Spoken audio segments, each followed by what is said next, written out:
Dzień dobry. Serdecznie pozdrawiam.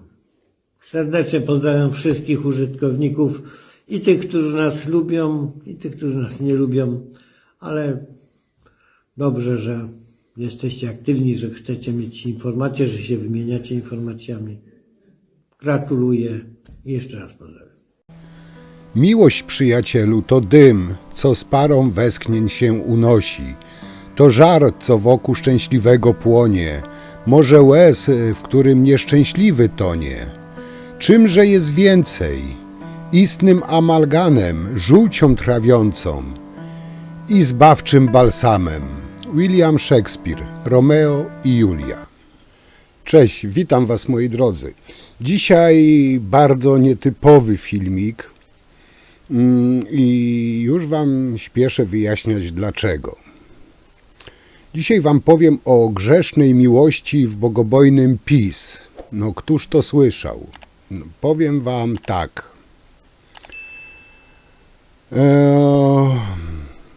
Nie będzie to, tak wspomniałem, typowy filmik. I też może trochę odpocznijmy od tej brudnej polityki, bo cóż może być ważniejszego niż miłość między dwojgiem ludzi? Zawsze na PiS najeżdżam, niemal zawsze PiS krytykuję. Dzisiaj chcę pokazać ich od tej dobrej strony, czyli od strony uczuć. No, cóż może być piękniejszego niż miłość między dwojgiem ludzi? Moi drodzy, to będzie prawdziwe love story w Prawie i Sprawiedliwości. Między Barbarą Nowak, byłą kurator oświaty, która wysyłała maile miłosne do Rysia Budaprena Terleckiego. I tu zacytuję fragment, ale później dowiecie się oczywiście całości. Między innymi nasza Basia Bogobojna, która po mieście lata z różańcem, napisała: najchętniej bym była Twoim cieniem do końca swoich dni, pracować na konto Twoje i partii. No, powiem Wam, jaka partia, taki Romeo i Julia. No ale lećmy dalej. Kocham Cię. To jest jedyne, co chciałabym, aby głośno i wszędzie było słychać. Powiem tak, no, szanowna pani Barbaro i szanowny panie Rysiu. Cała Polska o tym usłyszała. Mąż pani Basi i żona pana Rysia też o tym usłyszała. I chciałbym też, żeby i moi widzowie o tym usłyszeli, choć pewnie większość z Was o tym już słyszała. I powiem Wam coś jeszcze ciekawego. Otóż nikomu, ale to nikomu na świecie, najtęższym umysłom, nie udało się połączyć cytrynówki z budaprenem, a specjalistom z PiS-u to się udało. A czemu cytrynówka, a czemu budapren? No, budapren to już wiemy czemu, a cytrynówka dowiecie się w dalszej części tego filmiku. Ale tak mi się to skojarzyło, że właśnie specjalistom z PiS udało się połączyć właśnie cytrynówkę z budaprenem. Moi drodzy, powiem Wam, że z pewnym zażenowaniem czytam wpisy niektórych publicystów nawołujących do uszanowania prywatnej korespondencji Nowak i Terleckiego. Jakoś nie przypominam sobie, być może Wy to gdzieś wyłapaliście, ale ja osobiście nie przypominam sobie tego typu apeli z prawej strony szczególnie, gdy upubliczniona była korespondencja Brejzów zdobyta nielegalnie, nieuczciwie. Dlaczego to zawsze ta nasza strona, lewa strona powiedzmy, ma być świętsza od papieża? Czemu mamy ich traktować ulgowo, gdy ci traktowali właśnie typów, na przykład Brejzów, bez żadnych zahamowań, bez żadnych ogródek. Jak wiecie, Nowak to maniaczka religijna, maniaczka katoliczna, przepraszam. Wszystkich pouczała, wszystkich krytykowała, co nie było zgodne z Kościółkiem. Ciekawe, czy według niej zgodne z naukami Kościoła jest to, że zdradzała męża, nie wiem co tam mieli, ale jakby nie patrzeć, miała romans z żonatym mężczyzną. Czy takie są nauki Kościoła? Była przeciwna edukacji seksualnej w szkole, jej nastoletnia córka zaciążyła. Powiem wam, że u pisowców to już jest standard, że mają gęby pełne pustych frazesów, tak mówiłem. Im z tych otworów gębowych wylewa się nauki Kościoła, bogobojność, patriotyzm, polskość i tak dalej, ale są gorsi od tych, których chcą pouczać.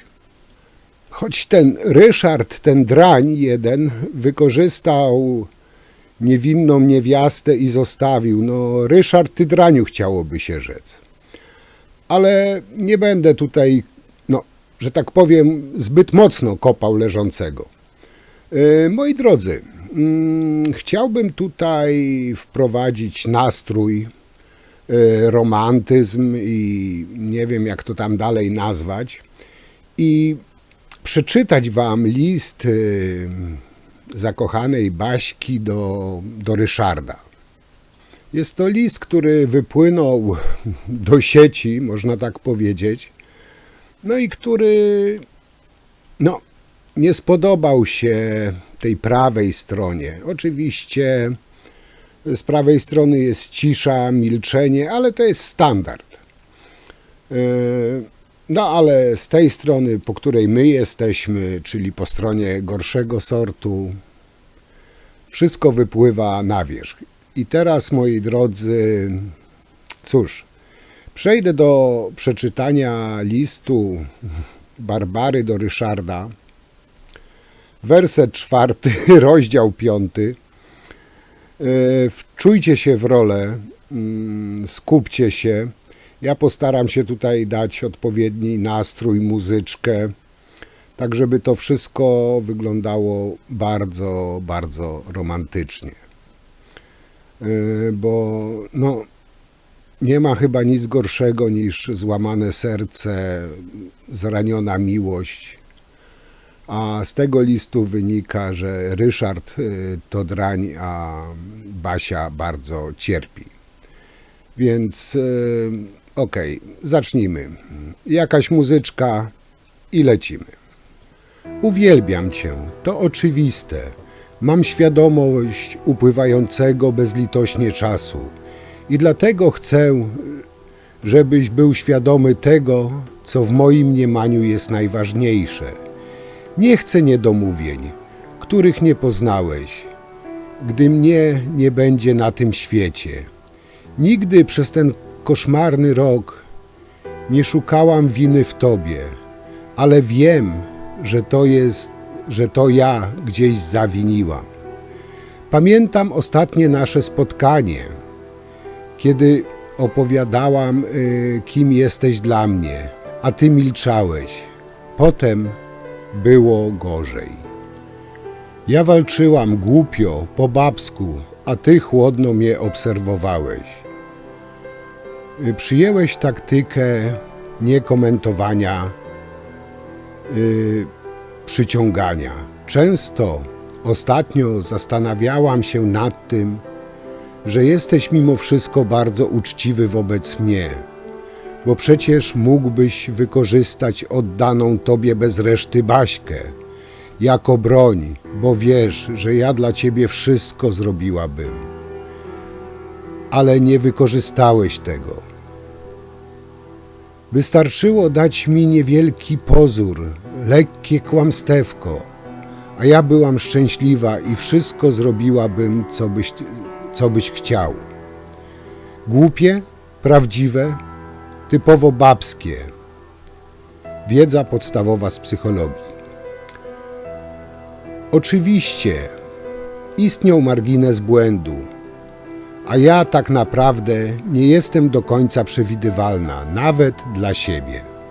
Stanowisko, jakie również dzięki Tobie posiadam, dało mi duże możliwości i spory obszar działania, a także możliwość mojego oddziaływania nie tylko poprzez stanowisko, ale także poprzez czynniki działania jako kurator i kobieta. Podłamana wyrzuceniem mnie z zasięgu Twojego zainteresowania, ze zdziwieniem obserwowałam, jak kolejni włodarze z Małopolski, najczęściej nie nasi, poddawali się despotycznej mocy pani kurator. Nie będę ci pisać, jakie deklaracje mi składali, bo to głupie. Tym bardziej, że byli to piewcy i bestselowcy, z którymi żadnego kontaktu poza oficjalnymi mieć sobie nie życzę. Moja Halinka, osoba, której ufam nad wszystko, dostrzega we mnie spory potencjał. Według niej mam spore możliwości. Mimo poczucia totalnej klęski życiowej, mam pewność, że wiele potrafię. Dla partii i Ciebie, Rysiu, mogę wszelkie swoje umiejętności oddać. Za kilka chwil w Twoim towarzystwie.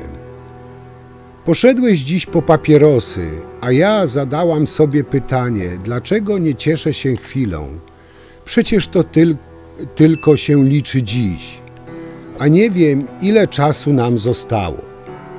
Patrzyłam na najpiękniejszą sylwetkę, jaką znam, koci róg, cudowne srebrne włosy i czułam drżenie serca, zupełnie takie same, jak wtedy w 2006 roku.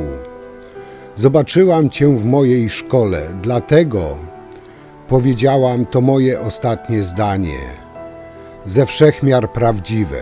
Rysiu, odkąd poszłam do spowiedzi i odkąd szczęśliwie przystępuję do Komunii Świętej, stale czynię to w Twojej intencji. Przyjmuję za pewnik moją ułomność i wpisywanie w moje losy klęski, ale jestem zdecydowana do końca swych dni pracować na konto Twoje i partii. Może już nie będę ciągnąć swojej roli, ale tylko jeszcze kilka słów wyjaśnienia moich działań. Po pierwsze, moja córka Weronika doznaje ostracyzmu w miejscu pracy czy w Urzędzie Miasta Krakowa, bo zapowiedź dwukandydacyjności eliminują, sprowadza wściekły atak na nią urzędników, bo jest moją córką. Chciałabym ją przed tym chronić, ale po to muszę szukać jej pracy. Także jej chłopakowi, który stanął w jej obronie i też dotknęło go sekowanie. Dziękuję Ci za telefon do Jasińskiego. Nie zadzwoniłam do niego, nie potrafiłabym wykorzystać tej znajomości. Bardzo wątłej zresztą. Po drugie, wiem, że trochę mogę dzięki obopólnej sympatii z wiceprezydent mam realne przełożenie na politykę w mieście Krakowie. Jestem stale jeden krok przed resztą konkurentów z całej Polski. Moja polityka spowodować ma zastąpienie strajków ZMP i pełny sukces reformy, które być może przełoży się na to, że będzie więcej, a nie mniej szkół samorządowych w Małopolsce po reformie niż przed nią. Każdy mój sukces ogłoszę Twoim sukcesem. Najchętniej byłabym Twoim cieniem, najchętniej zaproponowałabym Ci ułudę dla mnie. Ty dalej udajesz, że mnie lubisz, a ja, będąc najszczęśliwszą osobą na świecie, zrobię dla Ciebie wszystko. A propos, z Kosiorem mam dobry kontakt. Nie jest on jednak w stanie znieść Krzyśka obok mnie. Nienawidzę wraz z Kapuścińskim intelektualnej sprawności Krzyśka. Krzysiek jest moim jedynym wiernym przyjacielem, bardzo martwi się o mnie i ile może pomaga. Bez niego byłabym zupełnie sama. Jestem i tak samotna, bo to, co dla mnie ważne, nikt nie wie. Moje córki się domyślają. Warszawa dziś z torbą podróżną na ramieniu chodziłam zapłakana po zakątkach szukając Ciebie i mnie. Teoria na Wilczej, freta, ławka przy pomniku Kapuścińskiego, a wszystko po nocy na Waryńskiego. Ubrana w koszulę patrzałam przez okno w kuchni na poddawaną remoncie piękną kamienicę. Szukałam Twoich śladów, znów słuchałam muzyki Willa Nilsona. Po co jeżdżę do Warszawy? Wypełniam wszystko, co kiedyś powiedziałam. Jestem wierna i zdeterminowana. Przepraszam, wykasuj moje listy, zapomnij. Nie warto przejmować się wariatką, która żyje tylko dzięki psychotropom i pewnej chińskiej lekarce. Na dodatek pisze pod wpływem bardzo mocnej cytrynówki. I jeszcze jedno. Widzisz się dzisiaj z Jarkiem Szarkiem. Tak bardzo się cieszę, że jest prezesem IPN. To Twoja wielka siła sprawcza, więc nie odpowiadaj, że jesteś za mały, aby się liczyć. Jesteś wielki. Bardzo Ci dziękuję za spotkanie i ślad mojej ręki na mojej dłoni. Baśka. No i moi drodzy, powiedzcie, czyż to nie piękny list zakochanej kobiety do Ryszarda? Basia pisze o wierności i o tęsknocie, ale o wierności Rysiowi czy o wierności swojemu mężowi? Jestem cholernie ciekaw, co na to mąż Basi i żona Rysia, ale tego się pewnie nie dowiemy. Tak czy inaczej, jak powiedziałem, się wszystko potwierdza. Mają Boga na ustach, diabła za skórą. To wszystko jest taka fasada, sztuczność. Ci ludzie są tak obłudni, tak zakłamani, ale cóż możemy. Tak powiedziałem, to jest bardzo nietypowy dzisiejszy filmik, bo miał być całkiem o czym innym, ale myślę, że warto było. I pamiętajcie, hasło przewodnie Bóg, honor, salceson i cytrynówka. Może być jeszcze Budapren. Piszcie, piszcie, co wy o tym myślicie. Ja wam już bardzo dziękuję. W sucharze dnia też znalazłem coś, co idealnie pasuje właśnie do tego filmiku. Piszcie, co o tym myślicie. Komentować, no oczywiście wszystkie komentarze wasze czytam z wielkim zainteresowaniem. No oczywiście jeszcze do końca tygodnia zrobię materiał, bo jak wiecie, w niedzielę wybory samorządowe, mam w przygotowaniu materiał do tego, także postaram się, no muszę się postarać, muszę zdążyć jeszcze zrobić właśnie ten materiał przed tymi wyborami, żeby było aktualne.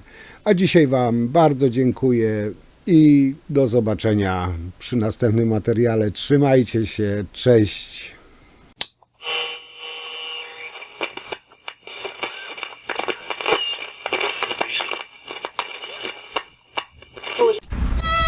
Przyszłam do domu i zobaczyłam torbę, którą dostałam we czwartek od góralki w Zębie. Wsadziła do niej, oprócz oscypków, wódkę cytrynówkę na spirytusie 95%. Wypiłam 2 kieliszki i jeden po drugim. Pycha. Potem jeszcze kolejne. No i wiem, że jutro będę znów żałować, ale trudno. Dziś, gdy szumi w głowie cytrynówka. Straciłam kontakt z Baśką rozumną. Napiszę więc, co naprawdę czuję. To, co powiedziałam na koniec, to oczywiście prawda i choć wkurzam się mocno na tę moją prawdomówność, to trudno. Tak jest. Kocham cię i to jest jedyne, co chciałabym, aby głośno i wszędzie było słychać. Uwielbiam cię, to oczywiste. Mam świadomość upływającego bezlitośnie czasu i dlatego chcę, żebyś był świadomy tego, co w moim mniemaniu jest najważniejsze. Nie chcę niedomówień, których nie poznałbyś, gdy mnie nie będzie na tym świecie. Nigdy przez ten koszmarny rok nie szukałam winy w tobie, ale wiem, że to ja gdzieś zawaliłam. Pamiętam ostatnie nasze spotkanie, kiedy opowiadałam, kim jesteś dla mnie, a ty milczałeś. Potem tylko było gorzej. Ja walczyłam głupio, po babsku, a ty chłodno mnie obserwowałeś. Przyjąłeś taktykę niekomentowania, przeciągania. Często ostatnio zastanawiam się nad tym, że jesteś mimo wszystko bardzo uczciwy wobec mnie, bo przecież mógłbyś wykorzystać oddaną tobie bez reszty Baśkę jako broń, bo wiesz, że ja dla ciebie wszystko zrobiłabym, a nie wykorzystałeś tego. Wystarczyło dać mi niewielki pozór, lekkie kłamstewko, a ja byłabym szczęśliwa i wszystko zrobiłabym, co tylko byś zechciał. Głupie? Prawdziwe? Typowo babskie? Ach, wiedza podstawowa z psychologii. Mimo poczucia totalnej klęski życiowej mam pewność, że wiele potrafię. Dla partii i ciebie, Rysiu, mogę wszystkie swoje umiejętności oddać za kilka chwil w twoim towarzystwie. Poszedłeś dziś po papierosy, a ja zadałam sobie pytanie, dlaczego nie cieszę się chwilą, przecież to tylko to się liczy dziś, a nie wiem, ile czasu nam zostało. Patrzyłam na najpiękniejszą sylwetkę, jaką znam, na koci chód, cudowne, srebrne włosy i czułam drżenie serca zupełnie takie same jak wtedy, gdy w 2006 roku zobaczyłam cię w mojej szkole. Dlatego powiedziałam, to moje ostatnie zdanie, ze wszechmiar prawdziwe. Rysiu, odkąd poszłam do spowiedzi i odkąd szczęśliwie przystępuję do Komunii Świętej, stale czynię to w twojej intencji. Warszawa, dziś, z torbą podróżną na ramieniu, chodziłam zapłakana po zakątkach, szukając ciebie i mnie. Trattoria na Wilczej, a wszystko po nocy na Waryńskiego. Ubrana w koszulkę, patrzyłam przez okno w kuchni na piękną kamienicę. Szukałam twoich śladów. Znowu słuchałam muzyki Willie Nilsona z iPada.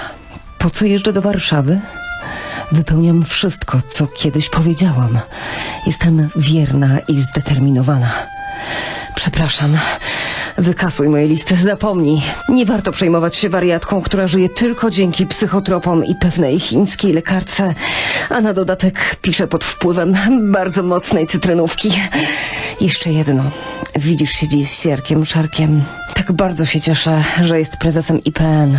To twoja wielka siła sprawcza, więc nie opowiadaj, że jesteś za mały albo się nie liczysz. Jesteś wielki. Bardzo, bardzo dziękuję ci za spotkanie i ślad twojej ręki na mej dłoni. Baśka.